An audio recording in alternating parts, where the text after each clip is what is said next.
to tell you another joke. Why was Cinderella bad at football? No slippers. She had a pumpkin for a coach. Doreen Wilbur's coach was her husband, Skeeter. And Doreen, I think, is as close to Cinderella as Jefferson has because she won the 1972 gold medal at the Olympics in archery. But I was talking to her niece, Carol, who grew up in Jefferson as Carol Hansen in the 70s and 80s, and she said that Doreen, the thing about Doreen is that she was so much more than an archer. She was good at everything she did. And she talked about her stained glass work, and she talked about her baking. And apparently the family just loved her cookies and her pie. And they remember them to this day. So I would like to introduce, this is Doreen's arrows here. I'm going to introduce Kristin Lang. We have to thank Kristin Lang for this whole event because I wanted to have another happy haunting at the museum, but I thought last year's was so good, I didn't know whether I could think of performers to have that would be as good. And I happened to be at Warm Wishes, Kristin's store, when she said that she went to a party dressed as Doreen Wilbur, and a light bulb went on, and I thought, ooh, I wonder if Kristin would come and do this at Happy Huntington Museum. And she said yes. This was months ago. And so, and then Clancy added on, and then everybody else came on board. So we have to thank Kristin and all of you for the performances today. So with no further ado, Kristin Lang, Doreen Wilbur, would you take the stage?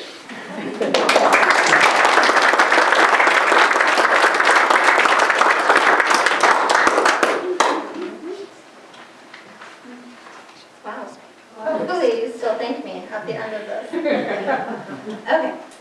Hello. I'm Doreen Hansen Wilbur.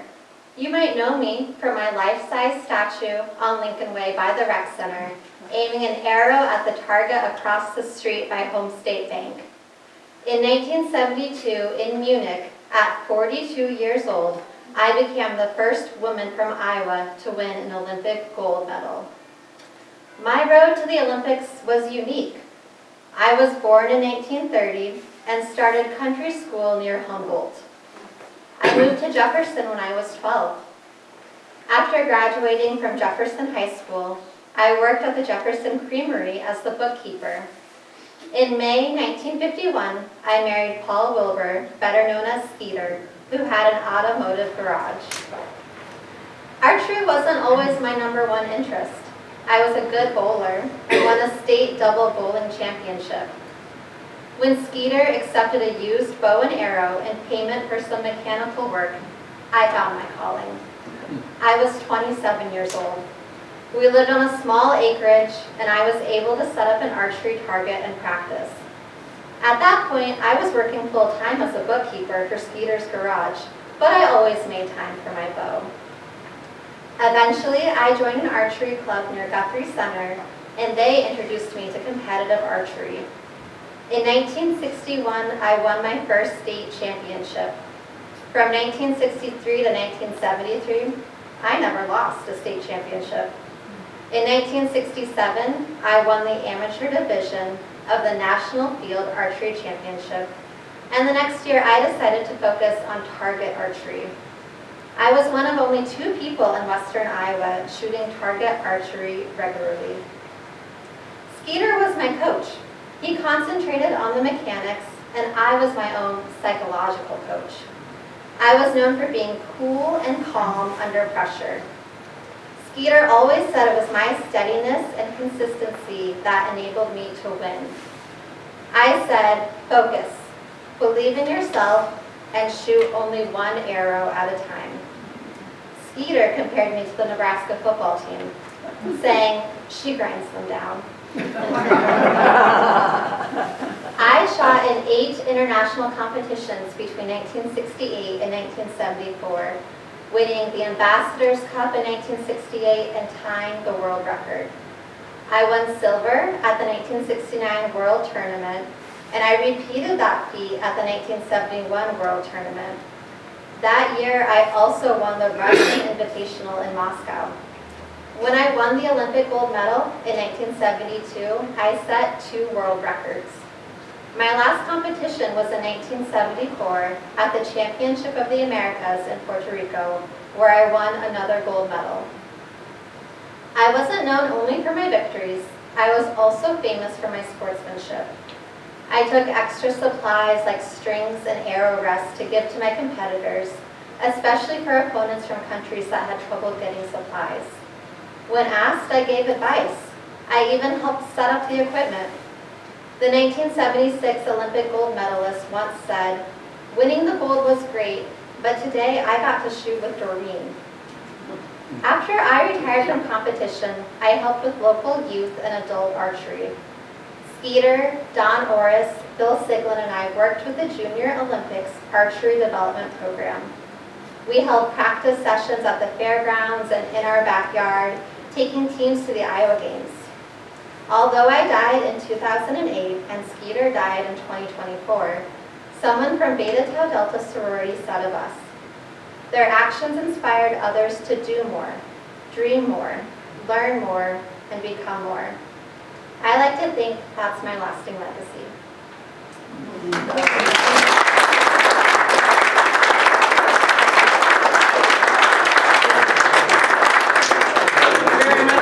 And the museum has a display on Doreen Wilbur, which this is part of. Back in the back, next to the, we have her code and various items that are associated with her, and it's next to the Civil War display, where you can see Albert Head's sword. Fruits and vegetables are very much associated with Halloween, and we all know about pumpkins, and we have apple cider at the back table, but there's a Scottish tradition that has to do with hazelnuts. If you're a couple and you have a fire and you put hazelnuts in the fire, if they burn really quietly and don't make a lot of noise, it means you're going to have a good year ahead. If, on the other hand, they pop and hiss, it means that there's trouble coming in your relationship. Another fruit that has a lot to do with Halloween is apple bobbing. How many people bobbed for apples when they were kids? Did you all do that? I remember doing it in the Methodist church basement. If there was a tub of apples and the apples all floated, they were in water, and you had to keep your hands behind your back and you tried to bite the apple. And I found a couple of, it's a Halloween tradition, and I found a couple of explanations for it. One had to do with ducking for witches, but the one that I thought was most likely was that it was started out as a fortune-telling game. And women did it, and each apple represented a suitor. And whichever one you bit was the one you were going to marry. So, fruits and vegetables in Greene County were grown by the early settlers, which is not a very good lead-in, but is a lead-in to our next guest. One of the early settlers' families was the Wright family. There were 4 Wright families who moved to Greene County from Indiana in 1852. And the museum has a collection of letters written to and from them during the Civil War, which is in this Civil War exhibit. And we're sharing excerpts of one of those letters today. It's addressed to Miles and Elizabeth Wright. Miles Wright was the son of Len and Rebecca Tucker Wright. He was born in 1837 in Indiana, but he listed his residence as Scranton in 1868, as Jefferson Township in 1870, and as Jackson Township in 1880. He married Elizabeth Baum on September 18, 1861 in Greene County. So at that time, he must have come to Greene County when he was about 15, if he was born in 1837 and they came in 1852.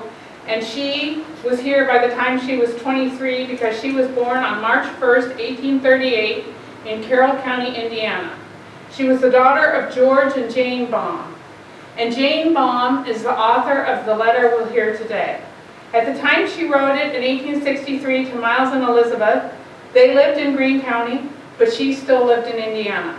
So now we're going to hear from Jane Baum, who is Jean Van Gilder, or Jean Van Gilder, who is Jane Baum.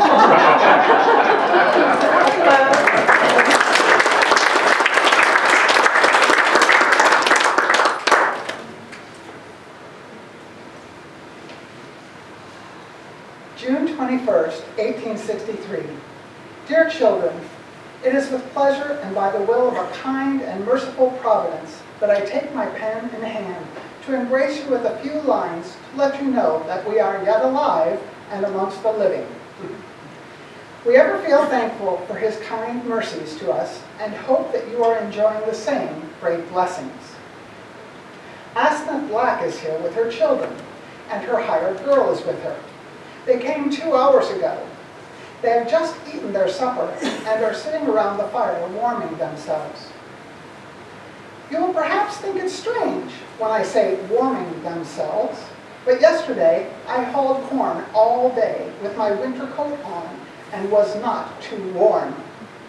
And today I've been writing in the room near the fire with my winter coat on and am not too warm.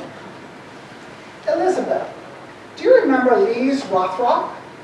Well, he is a red-hot seafish.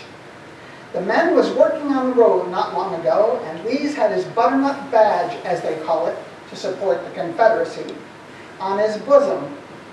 Our cousin, John Mitchell, stepped up to him and took Lee's by the shoulders and gave him a shake. So he shook him until he made him stand still, till he took his butternut badge off of him. We have worked ourselves to death almost to try to get a garden or something in a garden. Anyway, you might as well make a garden in a hog wallow as make one here. I want you to have plenty of cabbage, potatoes, onions, beets, turnips, sorghum, or I want to make up for lost time when I get back. Well, my crab apples lasted till last week. They are better than tame fruit, and I wish you would gather some for me this fall, if we don't get back there in time. Tell Mrs. Seaman to have that turkey fatted, so she can give me dinner when I get there. And tell Uncle Ike to have the fatted calf ready, for I can eat more than a turkey. And tell him to stick to his farm as long as there is a button on his coat. Well, the fruit is not going to be very plenty here this season. Only the cherries, they was plenty. The early cherries are all gone now, and the late ones are turning red. Well, I am tired to writing, so I will quit writing.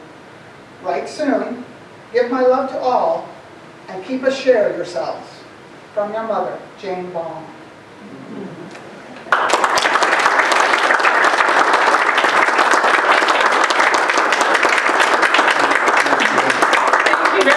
Thank you, Jean, for doing that, because she had less to work with in terms of giving a portrayal than anyone else, and she did a good job, so thank you.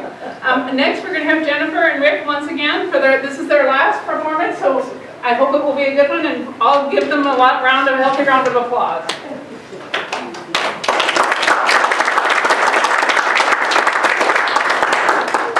All right, this last piece is called Halloween Dance by H. Engelman.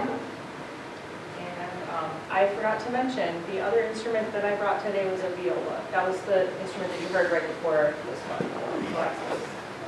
This is the violin again.